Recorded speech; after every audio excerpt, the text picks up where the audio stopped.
That's a lot of press. Congratulations. You bring them out. You really bring them out. Today, I'm delighted to welcome Israeli Prime Minister Benjamin Netanyahu back to the White House. It's a wonderful feeling and a wonderful event. We had fantastic talks, and thank you very much with your staff. He's the first foreign head of state to visit during our administration, and Bibi, I want to say it's an honor to have you with us. Over the past 4 years, the U.S. and the Israeli alliance has been tested more than any time in history. But the bonds of friendship and affection between the American and Israeli people have endured for generations, and they are absolutely unbreakable. They are unbreakable. I'm confident that under our leadership, the cherished alliance between our two countries will soon be stronger than ever. We had a great relationship. We had great victories together 4 years ago. Not so many victories over the past 4 years, however. In my first term, Prime Minister and I forged a tremendously successful partnership that brought peace and stability to the Middle East like it hadn't seen in decades. Together, we defeated ISIS. We ended the disastrous Iran nuclear deal, one of the worst deals ever made, by the way, and imposed the toughest ever sanctions on the Iranian regime. We starved Hamas and Iran's other terrorist proxies, and we starved them like they had never seen before. Resources and support disappeared for them. I recognized Israel's capital, opened the American embassy in Jerusalem, and got it built, by the way. Built it too, just not only designated it, but got it built at a price that nobody's seen for 40 years. We got it built. It's beautiful, all Jerusalem stone, right from nearby, and it's something that's very special. And recognized Israeli sovereignty over the Golan Heights, something that they talked about for 70 years, and they weren't able to get it, and I got it. And with the historic Abraham Accord, something that was really an achievement that was, I think, going to become more and more important because we achieved the most significant Middle East peace agreements in half a century, but the Abraham Accords in particular, and I really believe that many countries will soon be joining this amazing peace and economic development transaction. It really is a big economic development transaction. I think we're going to have a lot of people signing up very quickly. Unfortunately, for 4 years, nobody signed up. Nobody did anything for 4 years except in the negative. Unfortunately, the weakness and incompetence of those years, those past 4 years, the grave damage around the globe that was done, including in the Middle East, grave damage all over the globe. The horrors of October 7th would never have happened if I were president. The Ukraine and Russia disaster would never have happened if I were president. Over the past 16 months, Israel has endured a sustained, aggressive, and murderous assault on every front, but they fought back bravely. You see that, and you know that. What we have witnessed is an all-out attack on the very existence of a Jewish state in the Jewish homeland. The Israelis have stood strong and united in the face of an enemy that has kidnapped, tortured, raped, and slaughtered innocent men, women, children, and even little babies. I want to salute the Israeli people for meeting this trial with courage and determination and unflinching resolve. They have been strong. In our meetings today, the Prime Minister and I focused on the future, discussing how we can work together to ensure Hamas is eliminated and ultimately restore peace to a very troubled region. It's been troubled, but what's happened in the last 4 years has not been good. I want to thank Prime Minister Netanyahu for working closely with my transition team, the Special Envoy Steve Witkoff, who's here somewhere. Steve?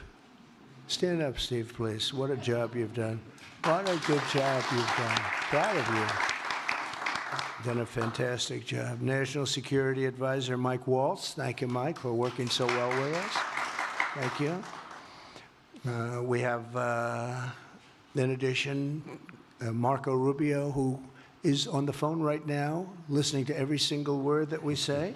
and he's going to be great. And Pete, congratulations. And Scott, congratulations. I see you're here. And Caroline's been doing a great job. She's really probably talked about more than anybody here. She's done a fantastic job, and thank you very much, Caroline. We're proud of you. But we'll only be satisfied when all of these problems are solved, and we have the team to solve them, and that's going to happen. And it's going to happen, I think, very quickly. I also strongly believe that the Gaza Strip, which has been a symbol of death and destruction for so many decades, and so bad for the people anywhere near it, and especially those who live there, and frankly, who's been really very unlucky. It's been very unlucky. It's been an unlucky place for a long time. Being in its presence just has not been good, and it should not go through a process of rebuilding and occupation by the same people that have really stood there and fought for it and lived there and died there and lived a miserable existence there. Instead, we should go to other countries of interest with humanitarian hearts, and there are many of them that want to do this, and build various domains that will ultimately be occupied by the 1.8 million Palestinians living in Gaza, ending the death and destruction and, frankly, bad luck. This can be paid for by neighboring countries of great wealth. It could be 1, 2, 3, 4, 5, 7, 8, 12. It could be numerous sites, or it could be one large site.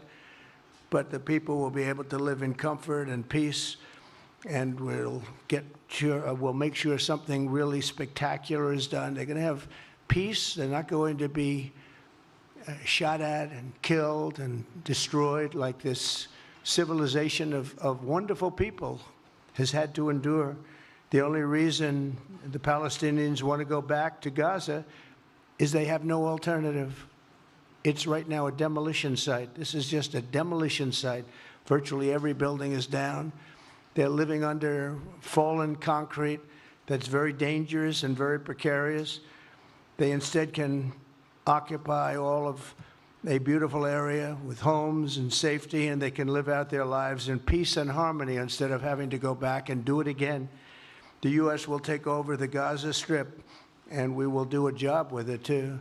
We'll own it and be responsible for dismantling all of the dangerous unexploded bombs and other weapons on the site, level the site and get rid of the destroyed buildings, level it out, create an economic development that will supply unlimited numbers of jobs and housing for the people of the area. Do a real job. Do something different. Just can't go back. If you go back, it's going to end up the same way it has for 100 years.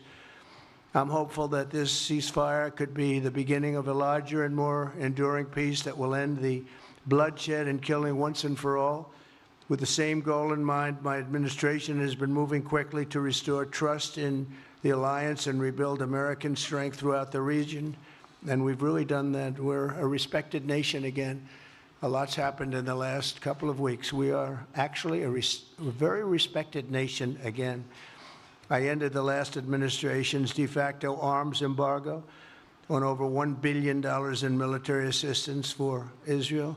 And I'm also pleased to announce that this afternoon, the United States withdrew from the anti-Semitic UN Human Rights Council and ended all of the support for the UN Relief and Works Agency, which funneled money to Hamas and which was very disloyal to humanity. Today, I also took action to restore a maximum pressure policy on the Iranian regime, and we will once again enforce the most aggressive possible sanctions, drive Iranian oil exports to zero, and diminish the regime's capacity to fund terror throughout the region and throughout the world. We had no threat when I left office. Iran was not able to sell oil. Nobody was buying oil because I said, don't buy it. If you buy it, you're not doing any business with the United States. And Hamas was not being funded. Hezbollah was not being funded. Nobody was being funded. There would never have been an October 7th. 2 weeks ago, I once again designated the Houthis as a terrorist organization. They're trying to destroy world shipping lanes, and that's not going to happen. And over the weekend, I ordered airstrikes against senior ISIS leaders hiding in the caves of Somalia and took them out. Here in America, we've begun the process of deporting foreign terrorists, jihadists, and Hamas sympathizers from our soil, just as we have people that are extremely evil, and we're sending them out of our country. They came from jails. They came from mental institutions and insane asylums, and they were dumped into our country. They're gang members. We're getting them out at numbers that nobody can actually believe. And every single country is taking those people back. They said they would never take them back, and they're all taking them back, and they're taking them back very gladly. And I recently signed an executive order combating the vile wave of anti-Semitism that we've seen in the aftermath of the October 7th attacks. Together, America and Israel will renew the optimism that shined so brightly just 4 years ago. It was really a bright, beautiful light.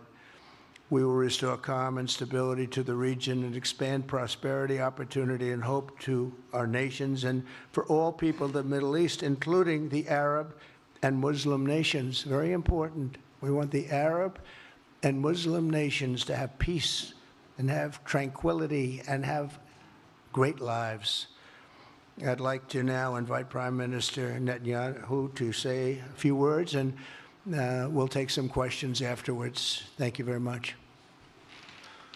Thank you, Mr. President. I'm honored that you invited me to be the first foreign leader to visit the White House in your second term. This is a testament to your friendship and support for the Jewish state and the Jewish people. I've said this before, I'll say it again. You are the greatest friend Israel has ever had in the White House.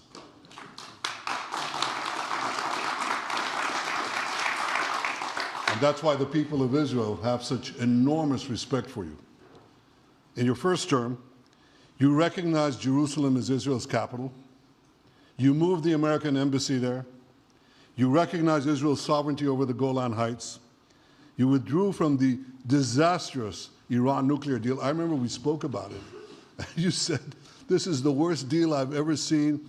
I'm elected, I'm walking out of it. That's exactly what you did. And I think it speaks loudly for just common sense, just looking at things and seeing them as they are. And of course, you also brokered the groundbreaking Abraham Accords in which Israel made peace with 4 Arab states. We did this in 4 months. Nothing happened for a quarter of a century, but in 4 months, we were able, working together under your leadership, to have 4 historic peace accords. And now in the first days of your second term, you picked up right where you left off. Your leadership helped bring our hostages home, among them American citizens. You freed up munitions that have been withheld from Israel. They had been withheld from Israel in the midst of a 7-front war for our existence. And you just freed it. You ended unjust sanctions against law-abiding Israeli citizens. You boldly confronted the scourge of anti-Semitism. You stopped funding, as you just said, international organizations like UNRWA that support and fund terrorists. And today, you renewed the maximum pressure campaign against Iran. Ladies and gentlemen, all this in just 2 weeks. Can we imagine where we'll be in 4 years? I can. I know you can, Mr. President. For our part, we in Israel have been pretty busy too. Since the horrendous October 7th attack, we've been fighting our common enemies and changing the face of the Middle East. On that infamous day, Hamas monsters savagely murdered 1,200 innocent people, including more than 40 Americans. They beheaded men, they raped women, they burnt babies alive, and they took 251 people hostage to the dungeons of Gaza. And after this worst attack on Jews since the Holocaust, Iran and its henchmen in the Middle East were absolutely ecstatic. Haniya praised the massacre. Sinwar said that Israel was finished. Nasrallah boasted that Israel was Here's what he said. It's feeble as a spider's web. Well, Mr. President, Haniya is gone. Sinwar is gone. Nasrallah is gone. We've devastated Hamas. We decimated Hezbollah. We destroyed Assad's remaining armaments. And we crippled Iran's air defenses. And in doing this, we've defeated some of America's worst enemies. We took out terrorists who were wanted for decades for shedding rivers of American blood, including the blood of 241 Marines murdered in Beirut. We accomplished all this with the indomitable spirit of our people and the boundless courage of our soldiers. The Bible says that the people of Israel shall rise like lions, and boy did we rise. Today, the roar of the Lion of Judah is heard loudly throughout the Middle East. Israel has never been stronger, and the Iran terror axis has never been weaker. But as we discussed, Mr. President, to secure our future and bring peace to our region, we have to finish the job. In Gaza, Israel has three goals: destroy Hamas's military and governing capabilities, secure the release of all of our hostages, and ensure that Gaza never again poses a threat to Israel. I believe, Mr. President, that your willingness to puncture conventional thinking that has failed time and time and time again, your willingness to think outside the box with fresh ideas will help us achieve all these goals. And I've seen you do this many times.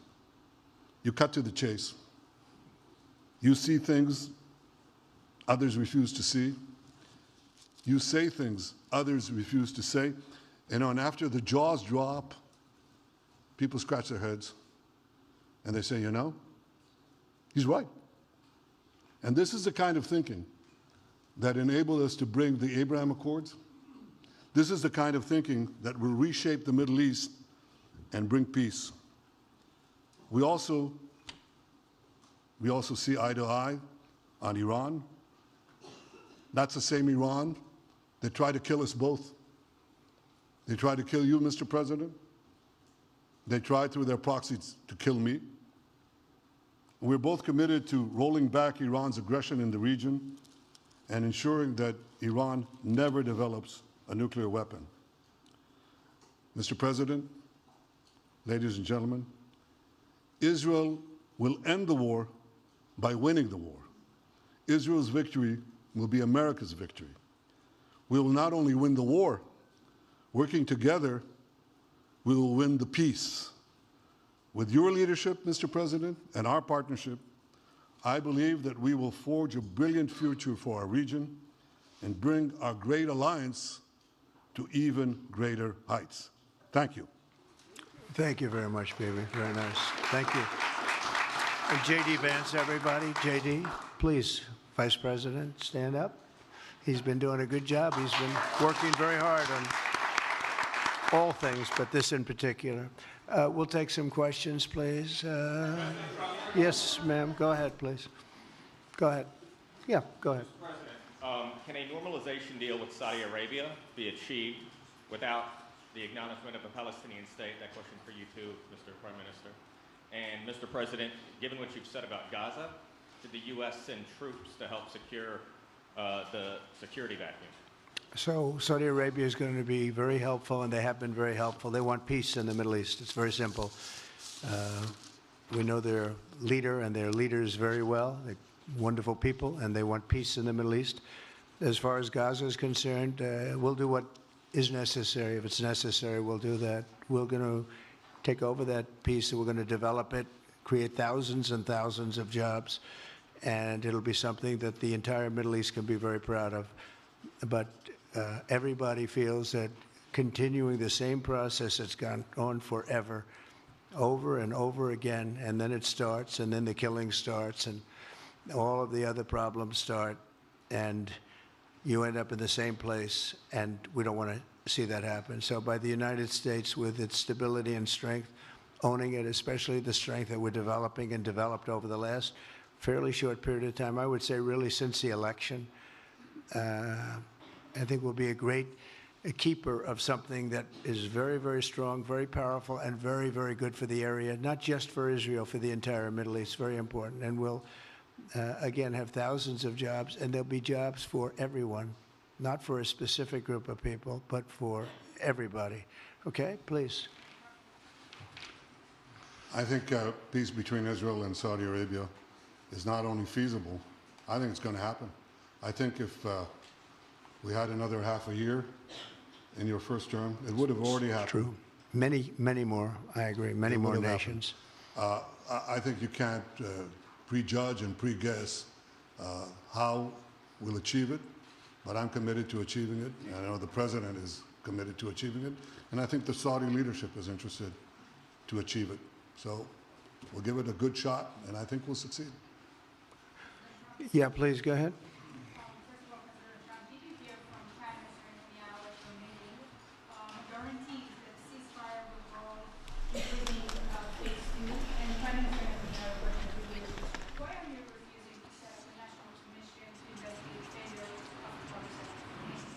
Well, I can't tell you whether or not the ceasefire will hold. We've done, I think, a very masterful job.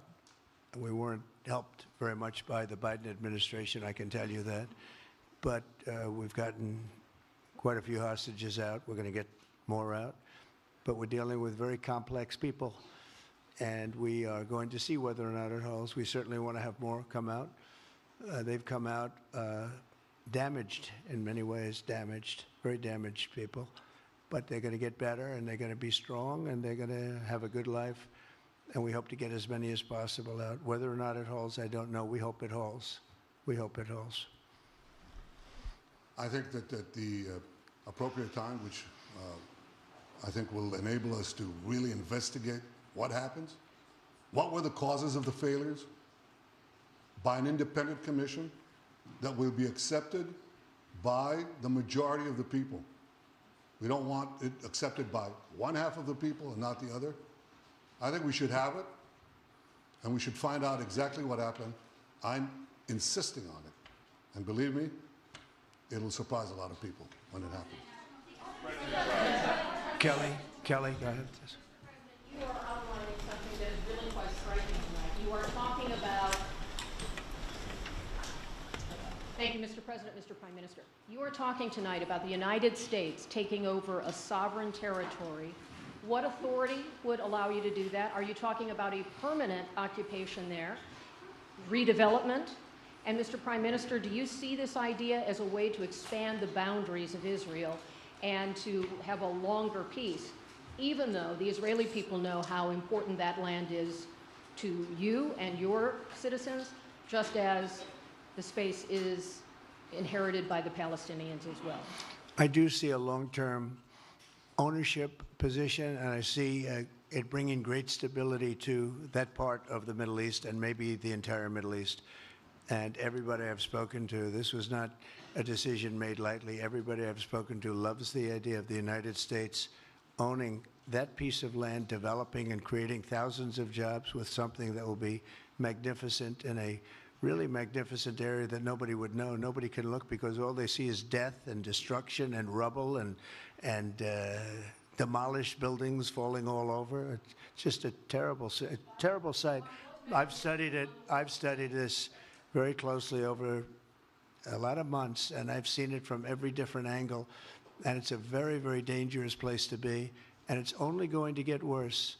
And I think this is an idea that's gotten tremendous, and I'm talking about from the highest level of leadership, gotten tremendous praise. And if the United States can help to bring stability and peace in the Middle East, we'll do that. Bibi? I mentioned again tonight our three goals, and the third goal is to make sure that Gaza never poses a threat to Israel again. President Trump is taking it to a much higher level. He sees a different future for that piece of land that has been the focus of so much terrorism, so many attacks against us, so many trials and so many tribulations. He has a different idea. And I think it's worth paying attention to this. We're talking about it. He's exploring it with his people, with his staff. I think it's something that could change history. And it's worthwhile really pursuing this avenue. Yeah, please, go ahead. Go ahead. Right. President, I have a question for you. Can you hear me? Yeah. So before rebuilding Gaza again, obviously we'll take out all the hostages, and one of them is Don Alexander, an American soldier who is alive. How will you be assured that you will take out all the hostages and then rebuild? We're working very hard to get all the hostages. The word is all, and we are working very hard. So far, it's been moving along fairly rapidly, pretty much on schedule. I'd love to have them all out at one time, but we're taking them out, and tomorrow more are being released, and over the days more, and then we'll go into a phase 2.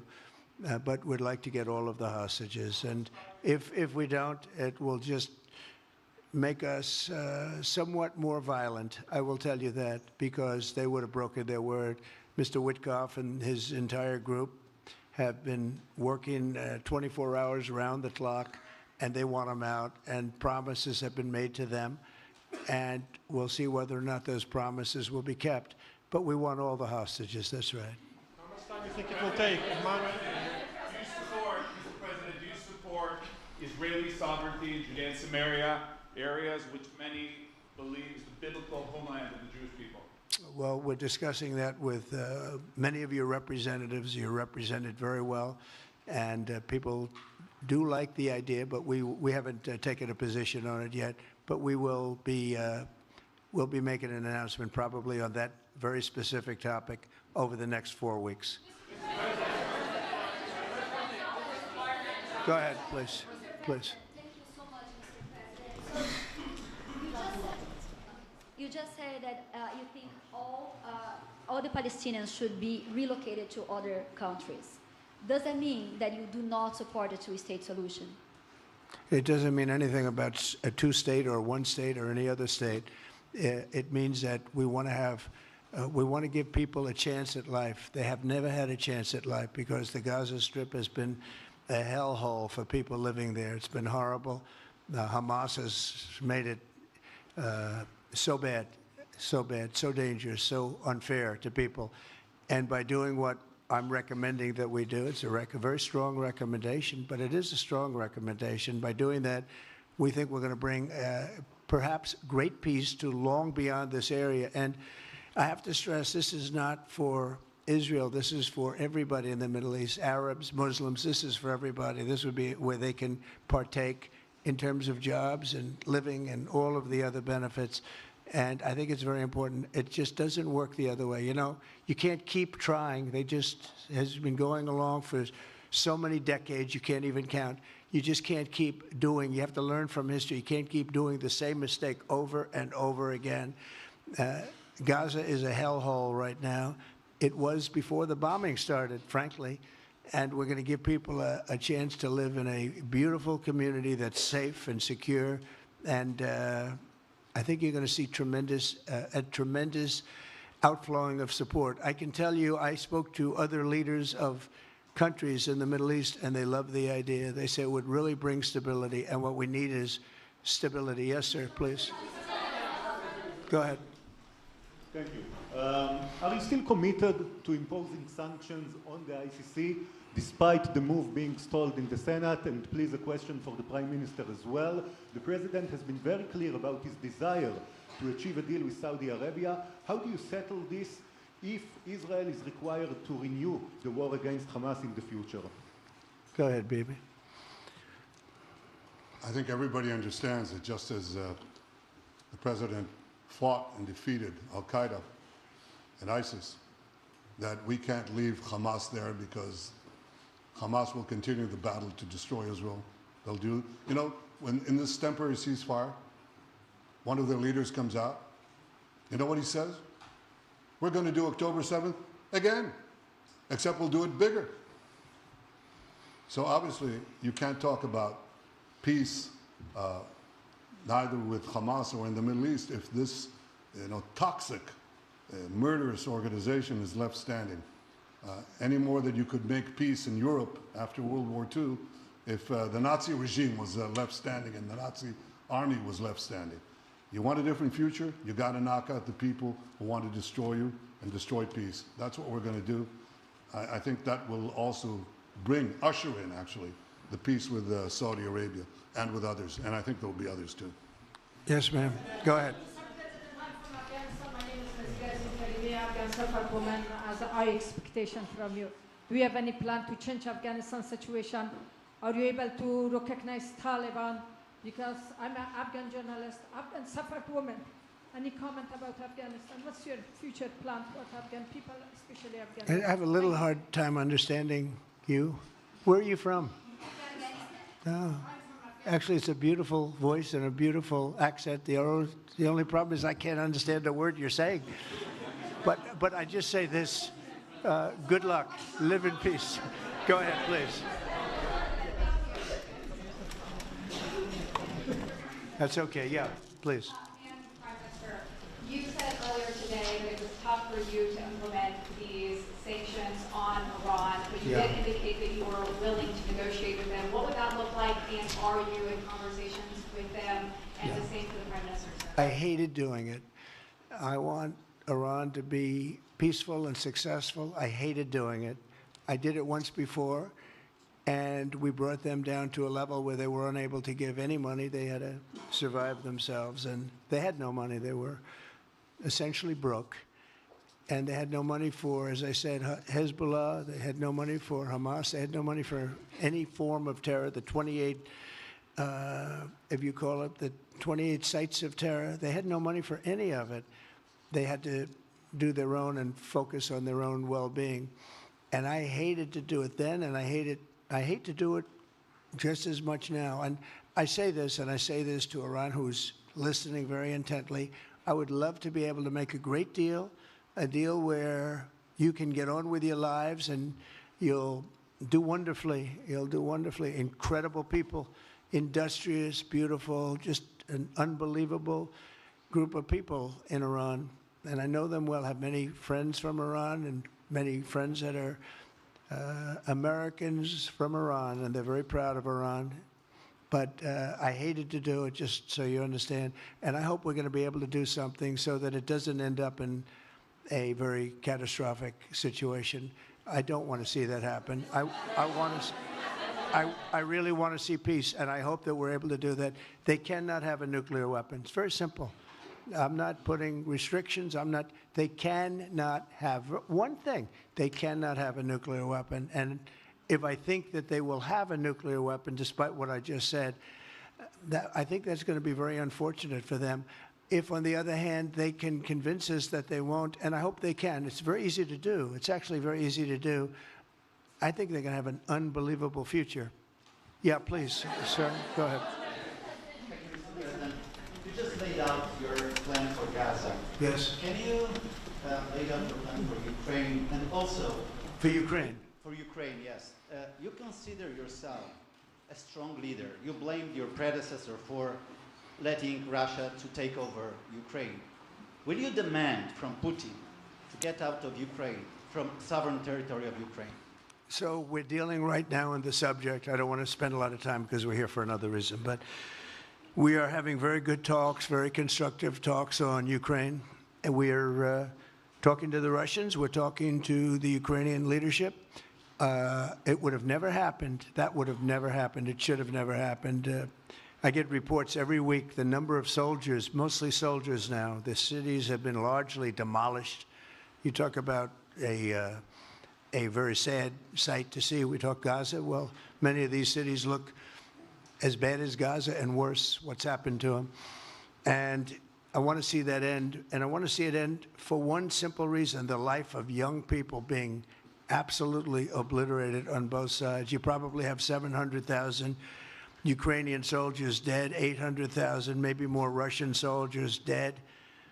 It's very flat land, and the only thing that's going to stop a bullet is a human body. In this case, usually soldiers. And the numbers are staggering when you hear the real numbers in Ukraine, what the numbers are. And this doesn't include the cities that have been demolished and all of the people that were killed. So I want to see it stopped. We're having very good talks, and I think we're going to get it. I think something will be, hopefully dramatically, it will rise above everything. You can't let this continue. You can't, this is an absolute slaughter that's taking place on the beautiful farmlands of Ukraine, and we have to stop it. We can't let this continue. It is a human tragedy, and we're going to try very hard to stop it. Yeah, please, go ahead, sir. Go ahead. Mr. President, thank you very much. Okay. Mr. President, what's your view about Palestinian leader Abbas' role in all the regional changes you want to do? And a question for the Prime Minister, what's your view on President Trump wanting to reach a deal with Iran and not a much more active military stance towards it? Go ahead, baby. Go ahead. I think the President just said something that I think is the pivot of everything that we're talking about. He said Iran cannot have a nuclear weapon. And we fully agree with that. If this goal can be achieved by a maximum pressure campaign, so be it. But I think the most important thing is to focus on the goal, which the President just did, and I fully agree with him. Well, I said it, and he said it very well. It's a campaign of pressure to see if we can get something done. He doesn't want to do what some people think will automatically happen because they're very difficult people to deal with, as you know. But if we could solve this problem without warfare, without all of the things that you've been witnessing over the last number of years, it would be, I think it would be a tremendous thing. Go ahead, please. Do you have any plans to visit Israel soon? To visit where? Israel and Gaza. Oh, well, I love Israel. I will visit there, and I'll visit Gaza, and I'll visit Saudi Arabia, and I'll visit other places all over the Middle East. The Middle East is an incredible place, so vibrant, so it's just one of the really beautiful places and with great people. And I think a lot of bad leadership has taken place in the Middle East that's allowed this to happen. It's just terrible. And that includes on the American side, by the way. We should have never gone in there a long time ago, spent trillions of dollars and created so much death. So that includes Americans. But yeah, I'll be visiting a lot of different places in the Middle East. I've been invited everywhere, but I will be visiting some, yeah. Okay. Let's go. Caitlin, go ahead. Caitlin. Thank you so much, President Trump. Caitlin, go ahead. On what you were saying there. Say it. Go ahead, please. Just to follow up on what you were saying about the Gazans leaving Gaza, going to other countries. One, where exactly are you suggesting that they should go? And two, are you saying they should return after it's rebuilt? And if not, who do you envision living there? I envision the world, people living there, the world's people. I think you'll make that into an international, unbelievable place. I think the potential in the Gaza Strip is unbelievable. And I think the entire world, representatives from all over the world will be there, and they'll live there. Palestinians also. Palestinians will live there. Many people will live there. But they've tried the other, and they've tried it for decades and decades and decades. It's not going to work. It didn't work. It will never work. And you have to learn from history. History has, you just can't let it keep repeating itself. We have an opportunity to do something that could be phenomenal. And I don't want to be cute. I don't want to be a wise guy, but the Riviera of the Middle East, this could be something that could be so bad. This could be so magnificent. But more importantly than that is the people that have been absolutely destroyed that live there now can live in peace in a much better situation because they're living in hell. And those people will now be able to live in peace. We'll make sure that it's done world class. It'll be wonderful for the people. Palestinians mostly we're talking about. And I have a feeling that despite them saying no, I have a feeling that the king in Jordan and that the general president, but that the general in Egypt will open their hearts and will give us the kind of land that we need to get this done. And people can live in harmony and in peace. Thank you all very much. Thank you. Thank you very much. Thank you.